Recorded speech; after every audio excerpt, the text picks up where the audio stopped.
Well, they're reporting live from Melbourne outside the Coroner's Court. He'll be keeping a close eye on that case this afternoon and as it continues, as he mentioned there, tomorrow. Now, we mentioned to you last week, in fact, I reported to you first that Pauline Hanson had climbed Uluru. We got it a little bit wrong. We were a little bit misled because she didn't make it all the way up, it transpires. We saw a detailed report on the issues she was looking at while she was at Uluru as she went to climb the rock on Channel 9 last night. Here's a snippet from that report. Pauline is pulling the pin. Seriously, I cannot walk down here. My boots are that bloody old that they're so smooth, I'm not getting any grip. And I'll tell you what, I'm not getting any grip on my backside either. That's why I'm not going up any further. Come over here and hang on to the chain. Yeah, Alan. No, I've got my bum here down here, that's all right. A fall up here could be fatal and has been for dozens of people. It reinforces Senator Hanson's idea. If she can work with the Untitled to save the climb, safety must be improved. Pauline Hanson joins us live now from Scenic Rim in Queensland. Pauline, you didn't make it. Any regrets? Oh, no regrets. I wasn't expecting how steep it was, and there's not enough safety issues there for them, for anyone that climbs it. So if you were to take a tumble, there's nothing to stop you. So I understand what the Untitled people are going on about and what they're saying about the safety. Yeah, they've always said that the reason they don't want climbers up there anymore is because there have been so many deaths, people dying from heart attacks and, as you say, falling, and they say that brings sadness, sorriness to such a special place for them. So did you have sympathy with their argument there? Look, I understand what they're talking about. There's not enough safety on the rock. Chris, let me make it quite clear. I never went out to the rock specifically to climb the rock. I actually was invited by the Untitled Marcher people to actually go out there and speak to them about the issues and talk to the traditional owners. Their issues was about the safety on the rock, plus also their people were not getting jobs around the area of the rock. Yeah. They were bringing in Aboriginals from outside. I want to come to you about some of those other issues in a moment, but let's just dispense with the climb issue for a moment now. Do you accept that as the traditional owners, they have the right to decide whether or not people are allowed to climb it? Look, I'm hearing a lot of feedback from a lot of Australians and who want to have the right to climb the rock. They believe that we're all entitled to rock as Australians. These people have always had, what can I say, lived in the area, but a lot of Australians feel that way, that why can't they climb the rock? And that's what I've been reading, that's people who are talking to me. But I understand the issue about the safety of doing the climb. But it was their decision, it was the board's decision to actually close the rock. And there's a couple of reasons. No jobs, safety, and also because they're not getting anything out of it. The community's not getting anything out of it. Yeah, I mean, the point is, I'd love to climb the rock. In fact, I went up there with my son almost 10 years ago, 3 days in a row to try and climb it, and it was closed for various reasons.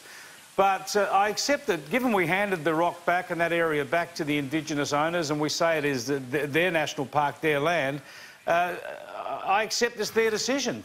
They can decide whether or not we climb it. I hope that your intervention on safety measures might to keep it open or see it reopened in the future. Look, it's something that I'd like to further discuss with them about. They know that I'd like to see the rock open, but safety measures put into place. But that's not their issue at the moment, and we may talk about it. So they haven't said we're going to keep the rock open. The rock will close, climbing it on the 26th of October. But let's talk about the other issues and why I went out, why I did go out there. Absolutely, I'm very keen to hear about that. They invited me out there. Yeah, well, there's a lot. Let's hope that the federal and Northern Territory governments are talking to them about all these issues as well. But obviously there's a lot of tourism infrastructure at the rock, so there are a lot of jobs going, and you're saying that the local Indigenous people are unhappy about the amount of employment they're getting? They're not getting the employment, Chris, and that's the whole problem. That the resort, or they're paying Aboriginals, they're getting paid more to actually bring people from outside to fill these positions. So their own kids are not getting the jobs. And there's 150 people in the community there, and they're not getting the jobs. I can understand how angry they are about it. They were told to send their kids away, but they don't want to send their kids away. They are a close-knit community. They want the jobs for their own people there, and it's not happening. You know, where do I start? There's just so many issues. They said they have been trying to get their voice heard for the last 2 years. No one's interested in talking to them. When Jimpina actually came to see me in Canberra, she wanted the meeting with me, and I got her in to see the minister. Now, she raised the issues with him, especially about the jobs. He knew nothing about it. There's quite a few other issues here, Chris, and I wish, you know, I'm just the messenger. You know, don't shoot me. I'm getting their voice across because no one else has listened to them. But well, it's also to do with the Uluru statement. That's another thing. I'll come to that in a minute. But let's starting with jobs. That's a crucial issue. I mean, we're very happy. I'm very happy on this program to speak to Indigenous people from that area about difficulty getting employment. So if you can pass on those details, we're very happy to talk to them. It does seem strange that the Indigenous people of the Western Desert people at Uluru would need Pauline Hanson to be their public spokesperson on issues like employment. Well, it is, because they have been trying to get the voice heard, like I said, Chris, for 2 years, and that's why they made the decision to actually close the rock. They're getting nothing out of it, and they said, why should we bother doing this? And I can understand the reason for it. Now, they raised the issues with me because no one else would listen to them. None of the, even some of those in Parliament who have Indigenous blood are not listening to them and putting the voice across. So they came to me. She heard... Jimpina heard me talk about the rock and it shouldn't be closed. They really appreciated what I was saying. That's why she came to talk to me, and it was the traditional owners that actually asked me to come out there and to talk to them, to sit down and talk to them. They're very happy with the way that I'm putting their message across, but it needs to be told. You're saying that the local Indigenous people say they don't have a voice, yet it was at Uluru, just going back a couple of years, where we first heard, well, we saw Indigenous consensus around the idea of a voice to federal parliament under the Uluru statement.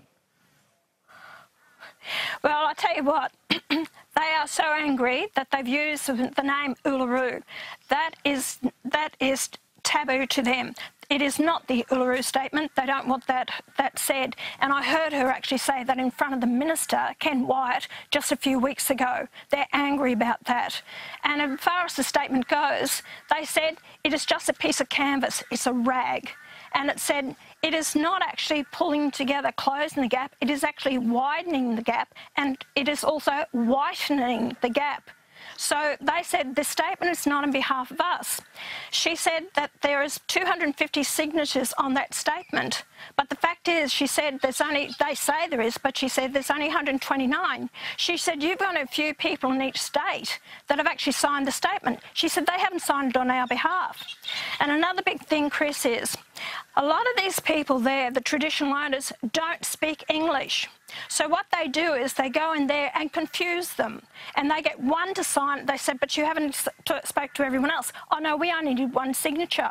So they are being used and abused, and it is so wrong that they need a voice, someone who's going to be truthful and honest. But Pauline Hanson, no one underestimates the difficulties in getting Indigenous consensus on something as complicated as constitutional recognition. But there was a whole process that culminated at Uluru, that culminated in that statement that involved not non-Indigenous Australians, but Indigenous Australians going around the country consulting with remote, regional, city communities.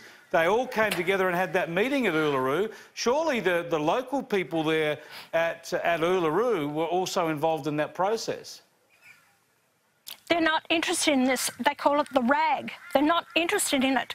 They said, we don't need it here. We have our own statement here, and it's in our law. We don't need to put it there. They believe that this is only going to widen the gap.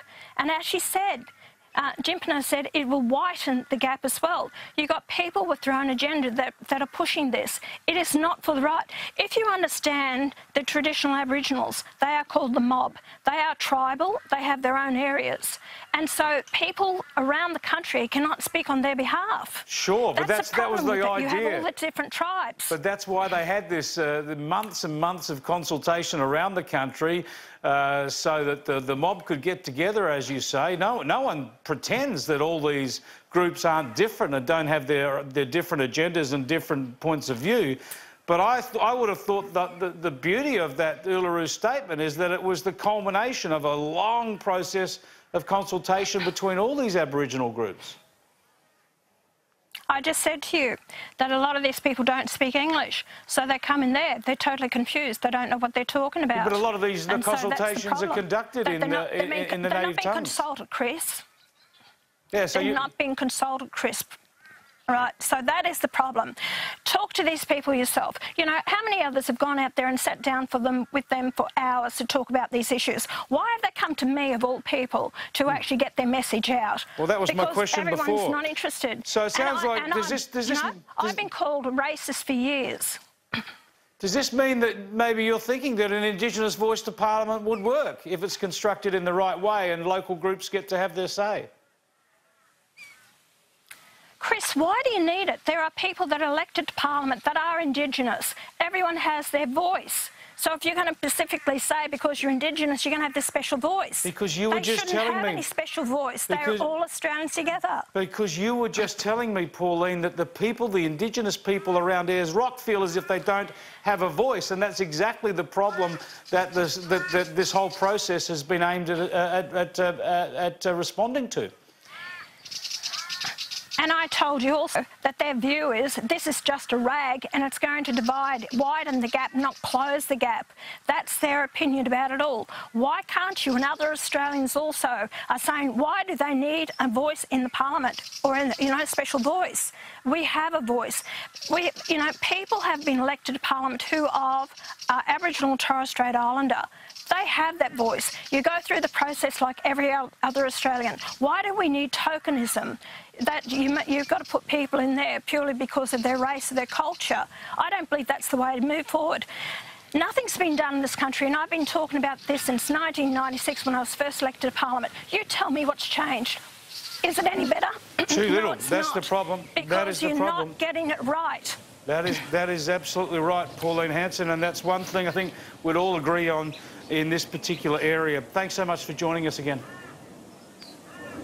Thanks, Chris. Pauline Hanson there live from Scenic Rim in Queensland on the big issues behind her discussions with the Indigenous people around Uluru. She says they don't have a voice. I agree. She says not enough has changed to help the advancement of Indigenous Australians in this country in the last few decades. We'd all agree on that.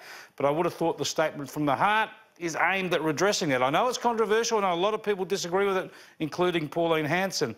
But at least, if we're going to have this discussion, we can agree that this is what people are trying to achieve. We all want the right outcomes. Let's see. Fascinating, isn't it, that if what Pauline Hanson says is true, Indigenous people want her to be their voice, at least in this particular occasion. I want to move on to another issue that's been in the news today, which is quite disturbing, and that is the escalation of fatal drug overdoses in this